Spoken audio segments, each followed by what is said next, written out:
semuanya, perkenalkan nama saya Hanum Fadila. Saya berasal dari sekolah SMK PGRI Tanjung Raja. Dan kali ini saya akan membahas tentang artikel dampak polusi udara terhadap lingkungan. Mengapa kita perlu peduli tentang polusi? Inilah panduan lengkap tentang polusi. Dampaknya terhadap kesehatan masyarakat, dampak terhadap kualitas hidup, dampak terhadap ekonomi, dan dampak terhadap sosial, penyebabnya, serta upaya penanggulangannya.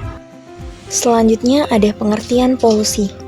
Polusi udara merupakan ancaman serius bagi kesehatan manusia dan makhluk hidup lainnya di seluruh dunia. Data dari WHO atau World Health Organization, Organisasi Kesehatan Dunia adalah badan khusus di bawah Perserikatan Bangsa-Bangsa yang bertugas sebagai koordinator kesehatan umum internasional, menunjukkan polusi udara sebagai penyebab 7 juta kematian di seluruh dunia setiap tahun. Tak hanya membahayakan kesehatan manusia, polusi udara juga memicu pembentukan kabut asap dan hujan asam, merusak tanaman dan hutan, serta mencemari lingkungan.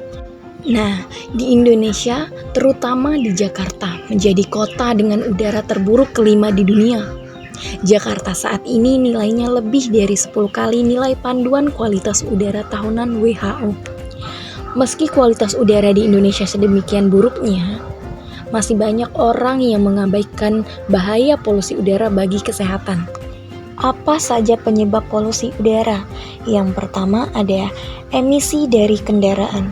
Asap dari motor dan mobil terbentuk dari bahan bakar fosil, yaitu minyak bumi, yang mengandung karbon monoksida atau CO. Gas ini kemudian membentuk ozon di permukaan bumi, akan semakin tinggi saat cuaca panas dan kelembapan udara rendah. Yang kedua ada limbah asap industri. Pembakaran yang berasal dari aktivitas industri seperti pabrik dan perusahaan manufaktur mengandung gas berbahaya seperti karbon monoksida atau CO, nitrogen dioksida atau NO2, sulfur dioksida atau SO2. Yang ketiga, pembangkit listrik. Pembangkit listrik menggunakan bahan bakar fosil, minyak bumi, dan batu bara dalam skala besar untuk menghasilkan energi. Pembakaran ini menghasilkan emisi gas nitrogen oksida, karbon dioksida, partikulat, sulfur dioksida yang menyumbangkan hampir 80% polusi udara. Yang keempat, aktivitas pertanian. Penggunaan pupuk dalam pertanian sebenarnya sangat bermanfaat bagi kesuburan tanaman.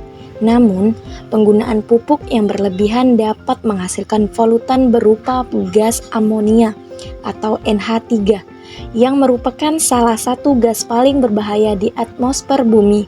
Penggunaan insektisida atau pestisida serta pembakaran ladang untuk membuka lahan turut andil dalam mencemari udara.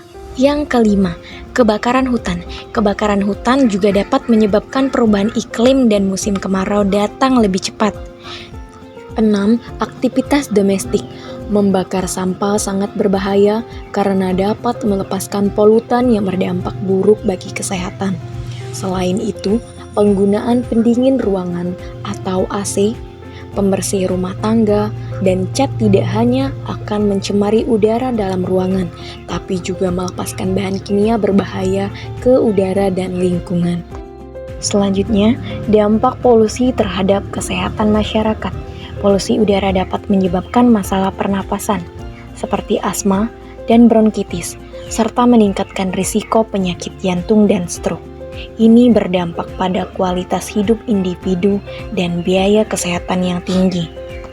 Dampak polusi terhadap kualitas hidup. Udara yang tercemar mengurangi kualitas hidup dengan menyebabkan gangguan tidur, stres, dan menurunkan produktivitas masyarakat secara keseluruhan. Selanjutnya, dampak polusi terhadap ekonomi. Biaya langsung polusi udara mencakup pengobatan kesehatan, pengurangan produktivitas kerja, dan biaya pengelolaan lingkungan. Polusi udara juga dapat mempengaruhi sektor-sektor ekonomi tertentu seperti pariwisata dan pertanian. Dampak polusi terhadap sosial. Polusi udara bisa menjadi pemicu ketegangan sosial karena distribusi dampaknya yang tidak merata di masyarakat. Mempengaruhi kelompok rentan seperti anak-anak, lansia, dan penduduk dengan kondisi kesehatan yang sudah lemah. Kesimpulannya ialah polusi adalah masalah serius yang mempengaruhi kesehatan dan berkelanjutan planet kita. Kita semua memilih tanggung jawab untuk mengurangi polusi dengan mengadopsi gaya hidup yang lebih ramah lingkungan dan mendukung upaya penanggulangan polusi. Sekian presentasi dari saya. Terima kasih sudah menonton. Bye-bye.